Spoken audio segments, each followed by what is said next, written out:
to Zoom In, Zoom Out, your global look at news from Taiwan. I'm Herel Hughes. Taiwan is in the process of decommissioning its last nuclear power plant as part of the government's nuclear-free homeland policy. It will be fully offline by 2025. What does this mean for Taiwan moving forward? To dig deeper into nuclear energy in Taiwan, we're joined today by Dr. Tu Wen-Ling, the director of the Research Institute for Democracy, Society, and Emerging Technology, and the Dean of International College of Innovation at National Chengchi University. Dr. Tu, welcome to the show. Thank you for having me here. So first, let's zoom in on nuclear energy and the science behind it. Very simply, how does nuclear power work as an energy source? How is the energy made? The principle of nuclear power plant is to use nuclear fission reaction to generate heat, which is converted to the electrical energy. First is a nuclear fission reaction, and then heat exchange, and then driving the turbine and electricity generation. And finally, it's a cooling and the recycling. So basically, it's same as the thermal power plants that they both use fuel to generate the high temperature, high pressure steam, which they use to drive turbine and the generators to produce the electricity. So talking about the dangerous part of this is because that the uranium, they have a kind of side effect of radiation.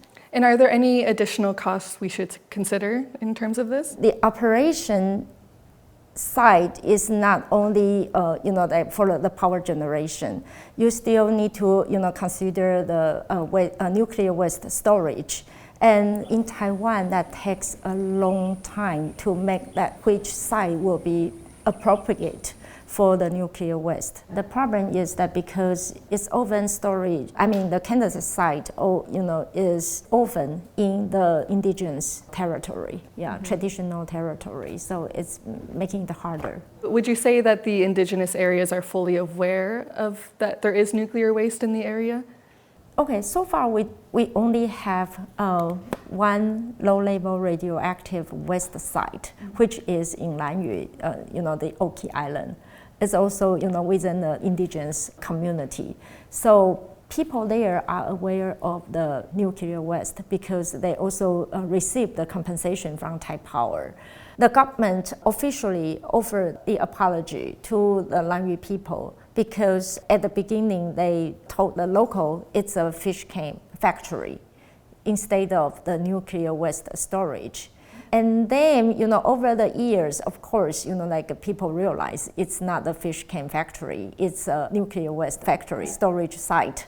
But still, they want the government to make a promise to remove the nuclear waste out of Lanyu. So has that happened? The site is still in operation. I think the biggest problem is that they need to find the final disposal site so they can remove the nuclear waste out of the Lanyu. So given these risks, how would you classify nuclear energy? Is it green? Is it clean, renewable? I think you can classify nuclear energy from different perspectives. For example, from the carbon emission perspective, the carbon neutrality perspective, it can be classified as a clean energy by some kind of financial company. So with kind of the symbol of clean energy, they can, provide some kind of financial support. And I think it's very important after the Ukraine war because the natural gas has been cut down. People are looking for the alternative energy, to support the electricity generation as well as the battle against the climate change. By thinking about the life cycle of the nuclear power plants, from the mining, the uranium to the final disposal, it's probably not clean at all because you still need to find final disposal site which can guarantee the safety of the nuclear waste, the leakage of the nuclear radiation. So it's have been very difficult to find this kind of site, the permanent site for the nuclear waste. Do you mind just explaining the difference between what is considered clean energy versus green energy versus renewable energy? The renewable energy in general is like the solar panel, the solar energy, the wind energy, or like a geothermal. That kind of renewable. It's not kind of burning the coal or like making pollution. When we talk about the clean energy, I would say maybe two factors. One is the carbon emission, and the other thing is that if they cause any, that kind of air pollution. Is nuclear a viable option when pursuing net zero policies? I would say, probably not the conventional nuclear power plants, because now we already have 2 nuclear power plants in the decommissioning stage. The third nuclear power plant, which is in Kending, is going to be decommissioning this month and next year.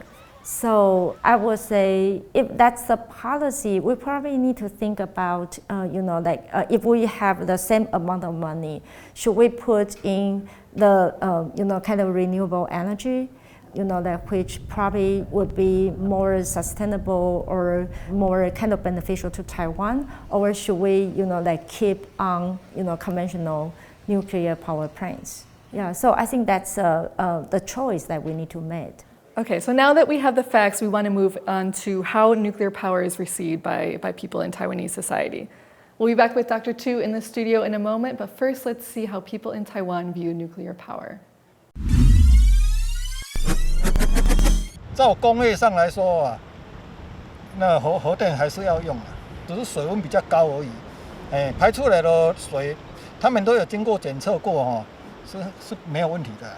I think the whole world has had a major rethink of nuclear power in the wake of several existential threats, the biggest one of which is climate change. And we know that nuclear energy is zero carbon. 政党各方都有意见所以导致台湾的核电厂投入了太多的资源跟金钱。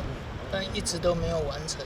但其实核电，我相信很多欧洲国家可能还是会把它当成是一个考虑的选项，因为觉得它比较减碳。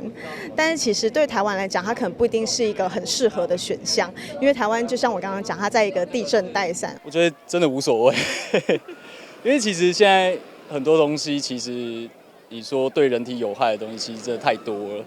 那其实我个人是觉得，当然对于人来说啊，我是觉得无所谓。 So as we just saw, there's a wide range of knowledge and opinions on nuclear power in Taiwan.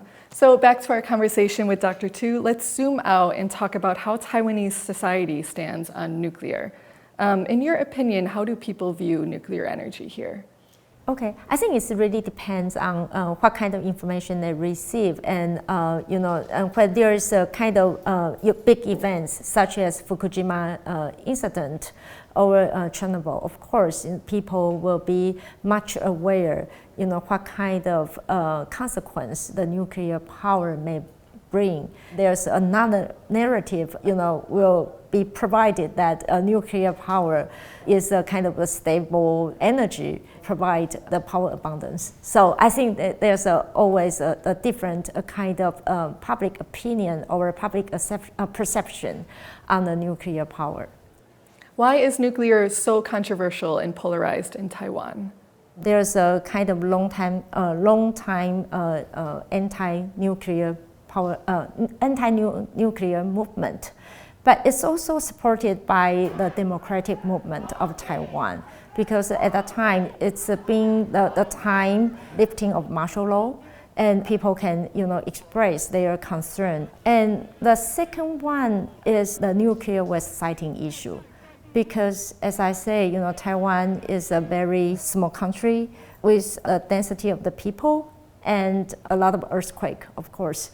We do not only need to consider about the engineering part itself, but also thinking about the geology, hydrology, public health, all kinds of science involved in the nuclear power operation, and then the nuclear waste siting issues.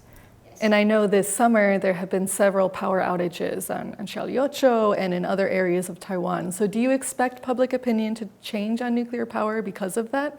I think we need to clarify that sometimes the power shortage or the outbreak of the power is not because of we don't have enough power, but because we don't have the good structure of the power grid. So sometimes, this kind of infrastructure causes the power outbreak. But people just don't know what's the relationship between the power shortage and the power generation. We cannot only focus on the power generation, but also need to focus on the power distribution, power generation, and this also about the resilience of the power grid we have. And how has the government been acting on these public opinions? For example, the nuclear-free homeland policy. I would say the nuclear-free homeland policy is based on the third nuclear power plant's decommission, the timing of the third nuclear power plant's decommissioning time. So I think it's also, that when government initiates this policy, it also responds to kind of reality, that Taiwan, the overall power generation in Taiwan, and also in response to the Fukushima incident. What is the current state of nuclear energy in Taiwan compared to other energy sources? Okay, I have a data from 2023, which is last year. The renewable energy account for about 10%, and the nuclear energy is about the 7%. So the renewable energy already surpassed the nuclear energy. While we have the power from gas is around 44%, and from the whole thermal plants is around 34%. The renewable energy share is expected to reach 27 to 30% by 2030. That's the Thai Power Company Power Development Plan. That's good to know. Well, that was going to be my next question, was about net zero. Okay. So you mentioned that Taiwan is hoping to achieve net zero by 2050. Does Taiwan need nuclear energy to achieve that? I just like to show a chart developed by National Development Council, which shows the nuclear power play no role in our 2050 net zero, the future. So in this chart, you can see in 2050, the renewable energy will account for 60 to 70%, while the hydrogen will account for 9 to 12%. And gas and CCUS is around 20 to 27%. So in this part, you don't see the nuclear power is, in our future energy composition.